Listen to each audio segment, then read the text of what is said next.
Good evening. Welcome to South Asia Newsline. I am Uzma Jafri. Here are the top stories we are tracking for you on Thursday, the 13th of December.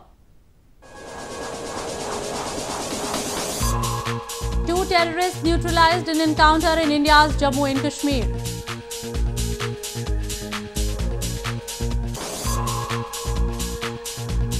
Activists protest against Neelum-Jhelum power project in Pakistan-administered Kashmir.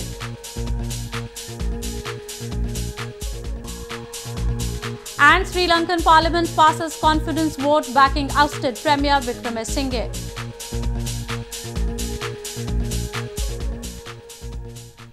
And now for all the details. Security forces gunned down two terrorists in an encounter in Sopore town of India's northern Jammu and Kashmir province on Thursday.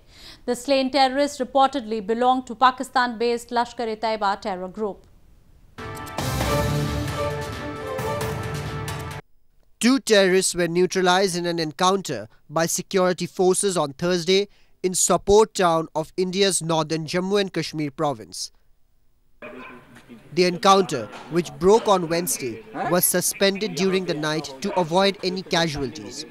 It resumed early on Thursday when the hiding terrorists opened fire on security personnel moving towards a particular house in the area.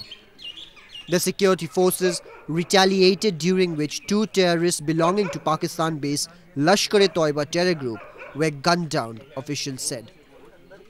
This comes after three terrorists were killed in another encounter near Srinagar city of the province on Sunday. India accuses neighbouring Pakistan of regularly arming terrorists and helping them infiltrate across the border to mount attacks on Indian soil. Pakistan denies the allegations. India paid homage to the victims of 2001 Parliament attack on its 17th anniversary on Thursday. Indian Prime Minister Narendra Modi, along with other political leaders, paid floral tributes to the victims at the Indian Parliament in New Delhi. India paid homage to the victims of 2001 Parliament attack on its 17th anniversary on Thursday.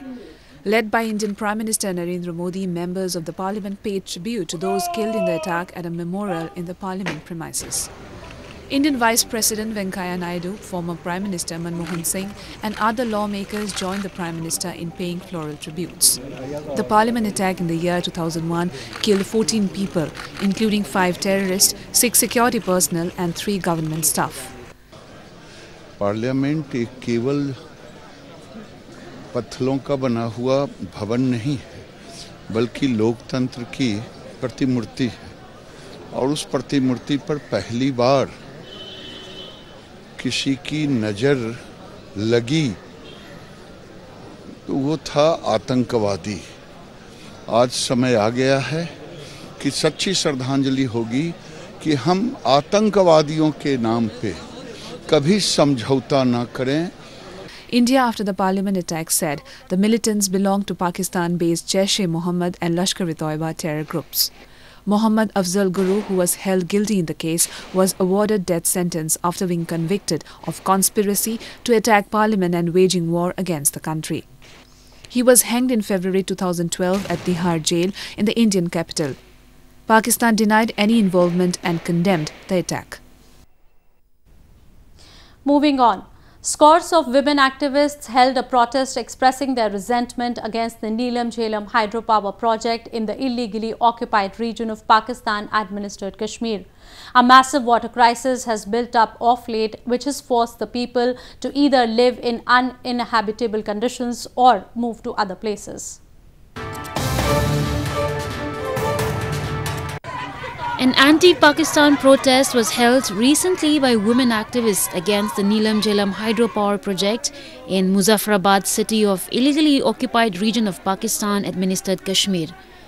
Locals blame Pakistan has been recklessly exploiting natural resources in the illegally occupied region by building mega dams and hydropower projects on rivers like Neelum and Jhelum.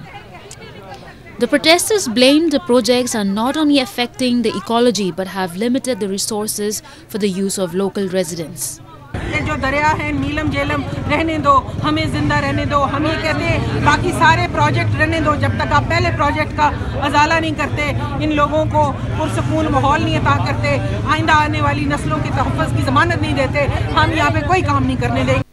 The locals in the illegally occupied region are deprived of even drinking water as river Neelum is drying up due to the construction of the hydropower plant project. The project, which was built in the pretext of bringing prosperity, has deeply affected the lives of the common people, with many of them forced to migrate to other places in the country.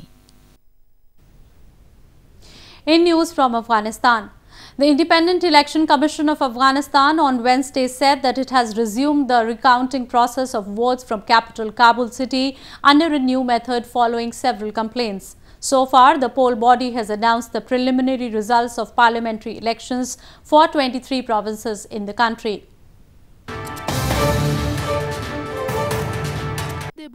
With an objective of ensuring transparency and credibility of votes polled in capital Kabul city, Afghanistan's Independent Election Commission or IEC on Wednesday said that it has resumed the recounting process of votes under the new method.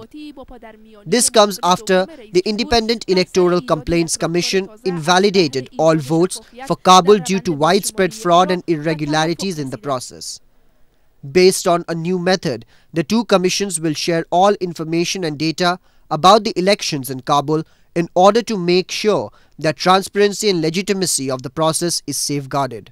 په یو نوي چارچوکاټ باندې دواړو کمیسیونو د تخنیکي همکارانو د دالنشاه په سطح باندې تفاهم وکړ او هغه پرون د دواړو طرف نه د دالنشاه په سطح امضا شو. دا یو ضرورت و د پروسې په پایل کې موږ په کراتو سره دا اندېښنه څرګنده کړله چې دواړو کمیسیونو ته پکار ده چې یو ګډ میکانیزم جوړ کړي او یو واحده راویه په ټولو ولایتونو کې تطبیق شي. له بعده مرغه دغه راویه واحده نه وه، په هر ولایت کې بېلابېلې راویې تطبیق شوي دي.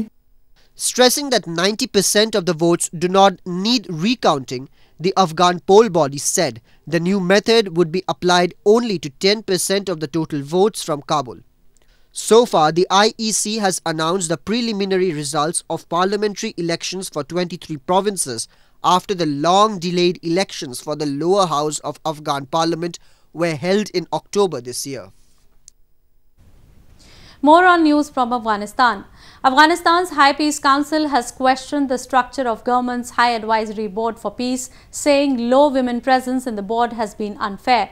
This comes a day after the government announced the establishment of the advisory board, aiming to create a national consensus for brokering peace talks with the Taliban.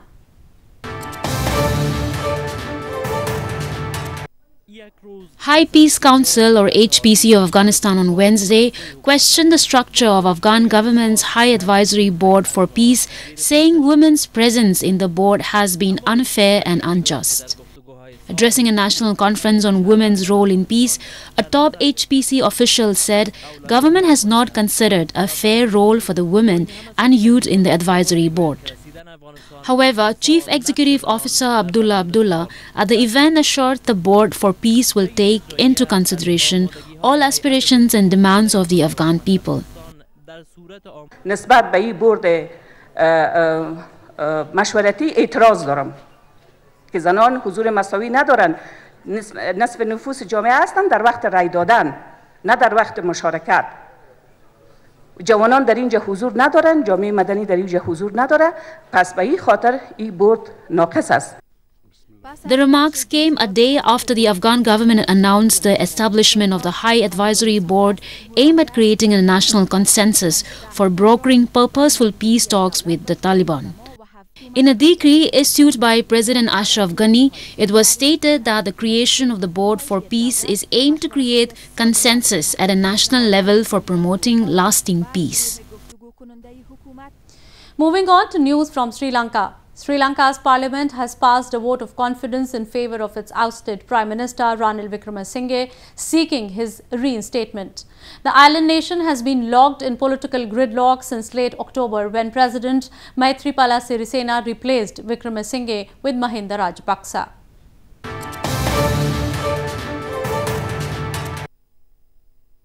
Sri Lankan Parliament on Wednesday passed a vote of confidence in its ousted Prime Minister Ranil Wickeremesinghe as it sought his reinstatement by the President to defuse a political crisis and avoid a government shutdown. The island nation has been locked in a political gridlock for more than a month since President Maithripala Sirisena replaced Wickeremesinghe with Mahinda Rajapaksa.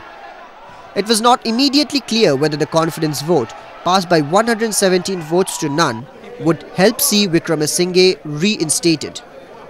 Parliament has twice in the past few weeks voted to sack Rajapaksa, but he has refused to resign. In support to his decision, Sirisena has repeatedly said he will not appoint Wickeremesinghe, even if he has the backing of all 225 lawmakers in the parliament. Sirisena had dissolved the parliament last month after Rajapaksa could not get majority support there. Exiled Tibetan spiritual leader Dalai Lama on Thursday said that all human beings are created by God and everyone's rights and desires should be respected. He made the remarks while addressing college students as part of his 3-day visit to India's western Mumbai city.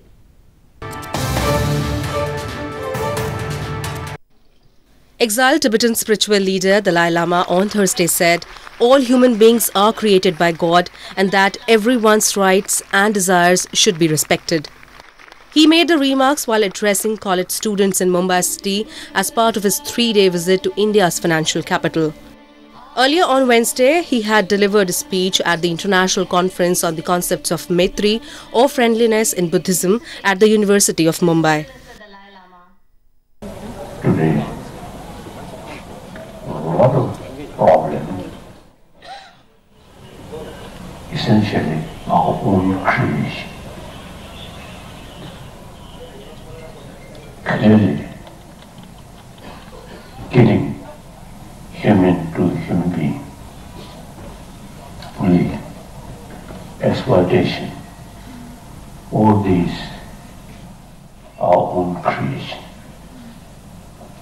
Lack of sense of we are same human brothers, sisters. Dalai Lama has been living in exile in India since fleeing his predominantly Buddhist homeland in 1959 after a failed uprising against Chinese rule. He had set up his seat of power in India's northern Dharamshala town, which is regarded as the hub of Tibetan culture. A unique exhibition has been organized in India's northern Srinagar city in which rare Quranic manuscripts, different calligraphic works and rare art objects have been displayed for the visitors. The exhibition aims to revive the age-old art of calligraphy and provide platform to young artists to learn basics of the art form.